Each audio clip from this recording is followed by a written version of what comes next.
Didn't get the memo. Oh, well, I did, because on Wednesdays, we wear pink. I'm sorry about that. And you can't sit with us if you don't. Oh my goodness gracious, I'm very scared. If you're a fan of Mean Girls, you might even be wearing the plastic signature color right now. All right, they're going to be all decked out for the show, which is at the Bushnell. It opened last night. Marcy Jones is there to tell us more. Marcy, I don't know anything about this show. I apologize. We already have a date, though. Scott is going to watch the movie with us. Nobody's buying it. I know it's the truth. I know it's your favorite movie. All right, fine. Well, we'll give you a crash course in it. We're going to make sure that you are so fetch by the time that you leave here. Stop trying to make fetch happen. These are exactly the iconic trio. We've got Gretchen, we've got Karen, we've got Regina, and I can't believe it was opening night here at the Bushnell last night. Take us through, honey, what did it feel like when the lights came on? You were in Hartford, Connecticut. I mean, you're like, I've made it, Mom.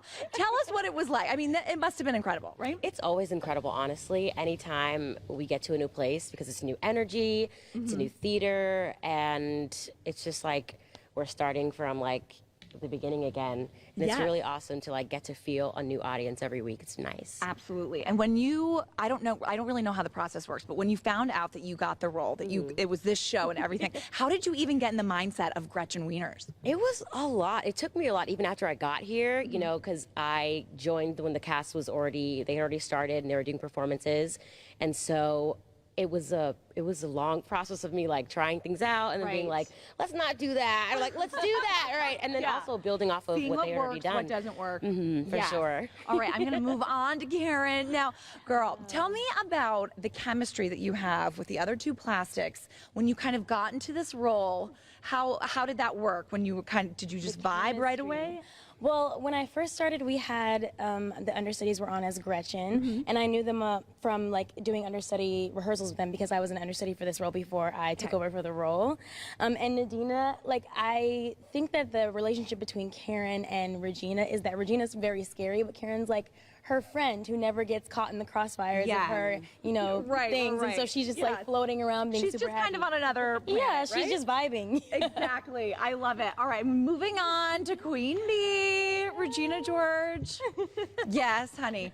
All right, so when you take on a role like this, I mean, it's not something that you can just do lightly. You really have to get into character. How did you get so mean? Yeah, I mean, she's obviously so incredibly evil, but she's very, it's all calculated and manipulative and very intentional. So I think that makes it easier to tap into because it's all planned out, you know? Yeah. It's not just being rude, it's just, you know.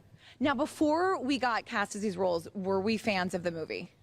Of course. Okay, good. Yeah, for Who sure. isn't a fan of the movie? Right. It's one of those things like because I'm younger, but when it came out, like I don't remember it coming out, but when I first saw it, like I remember that moment. You're not that young, sis. No, You know. Before we got on, she was like, "Oh my God, my baby face is just like so dewy. What do I do?" No, I'm obsessed with you. Yes, but I know it is an iconic film, and I feel like even if you can't relate to a Regina, a Gretchen, a Karen, you can relate to somebody in that film because it's all about the groups, the cliques, and you know it was based off of that book, Queen Bees and Wannabe, and then Tina Fey, of course, made the amazing screenplay. But I think, you know, where do you fit in, do you think, in like the Mean Girls atmosphere, if you had to pick? Yeah, I don't know if I could identify with just one character. A little bit of everything? Yeah, I think that's kind of the beauty is that they all represent pieces of who we were in high school and still are now. I love that. Because I think it's like a workplace. It's like it's like everything. It's not just high school, which I love about it. Yes, absolutely. Now, what are some of the differences that the audience members will see when they come to see you in the play versus the movie? Anything that really stands out? Well, last night the audience was singing Jingle Bell Rock. Oh, no way. But Jingle Bell Rock is not in our production. That is somebody was just like Jingle Bell in the background? Yeah, what happened was we actually had a show stop yesterday, which is something that happens in live theater. Tuesdays, classic. especially because you're just loaded in the show with a technical thing. And so all of a sudden we were all backstage just waiting and doing our own thing, and all of a sudden we hear just like a slow growing like Jingle Bell Rock. Amazing. It was crazy. It was like, amazing. It was out of nowhere, and everybody was just like, what's happening? I love it. There was like someone stole the show out there. No, you guys are going to be totally lost if you've never seen the movie, but that's I would have been in the back with my video camera being like, yes. Yes, sweetheart. Oh my gosh, you guys are so fun. Everybody come on down. You have through October 2nd to come see these great gals and everybody else who has worked so hard to put this production on. Definitely come on back in just a few minutes. We're going to have much, much more for you guys. Well, you're not a regular mom. You're a cool mom, Mars. That was something we were funny yesterday. Okay, well, there you go. I don't think she can hear us. I don't think she can hear us either. All right, cleaning.